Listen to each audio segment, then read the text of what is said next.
QPR player went exclusively behind the scenes at Wandsworth Prison. As school's football development manager Dan Edwards, together with club CEO Philip Beard, took the inmates for their last remaining session of their 6 weeks coaching course, aimed at aiding inmates in their regeneration.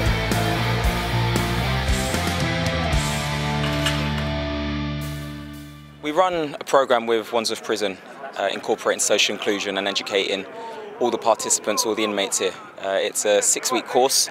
They get the FA Level 1 coaching qualification, personal training, spinning, first aid and health and safety qualifications. We assist with the Level 1 delivery, and then at the end of it we come in, we talk about QPR as a trust, we talk about what we provide within our community, and then we talk about opportunities that we can offer them once they're released. It raises the level of the course with a Premier League club coming in and coaches from a Premier League club coming in and telling the lads what sort of opportunities are potentially available to them as they get released and resettled into the community. When I look at some of the work we're doing off the pitch, I mean, it makes me proud to be involved in the club, and here today at Wandsworth Prison is just one of the projects that the Community Trust are involved with, and I'm trying to get around to see some, because we need to talk about this. We need to talk about some of the work we do off the pitch. Success on the pitch should lead to success off the pitch, but this is really special today. The branding that comes in with the QPR badge, it lights up prisoners' eyes straight away. They realise this is serious business and this is something worth doing because of the credibility that comes with Queen's Park Rangers in the Premier League. We are good at telling the lads what opportunities are available to them when they get out, but for an organisation such as Queen's Park Rangers coming in and underpinning what I'm saying, it really does hit home for the guys. Sport's a great leveller, and it's a great way for people to relate to one another. And once the prisoners who come in with all sorts of different issues, most of them normal people who've just down on luck, the courses that you're helping us run are helping to develop them as people and as citizens, and helping us to successfully resettle them in the community.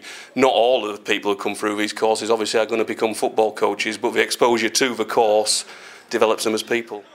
Where I live, there's a few kids that are underprivileged, who don't get a chance to do things. Maybe I can start something up and show them a better way than what the way I've turned out to be here. It highlights 2 or 3 things. It highlights what we can do in the community, spread the message, not just about QPR, but about football as a sport. I mean, it's an amazing level of football, and sitting or standing here in the middle of Wandsworth Prison and watching these guys in a coaching session being trained by Danny and then playing a game, it makes you realise football can do so much. And when Tony Fernandez took over the club, it was one of the things we talked about, is how do we spread the message. All we're doing is picking up on what the club has already done for years. I mean, Danny's been, I think, doing this for 10 years in terms of running the Community Trust, involved in the community. And I think we just need to talk about it. Bad stories come out and get a lot of publicity. Some good stuff needs to come out as well. We need to talk about what QPR is doing off the pitch.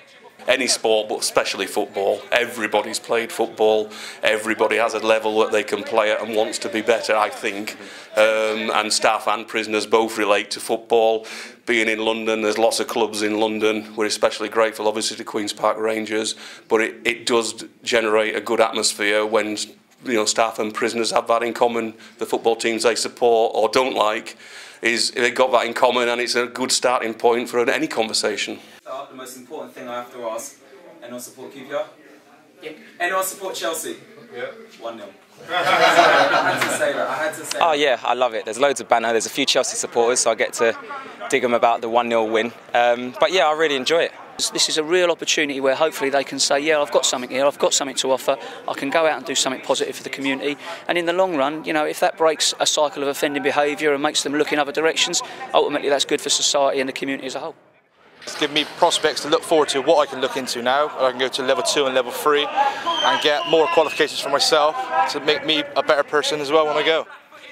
We want them to be involved within our community trust. We've got such a wide range of activities that we provide, whether it's working in schools, working in estates, working with young offenders. We feel that they've got something that they can offer, whether it's their experience. They're now officially qualified on the FA regulations, they've got their level 1, so now what can they provide into their local communities?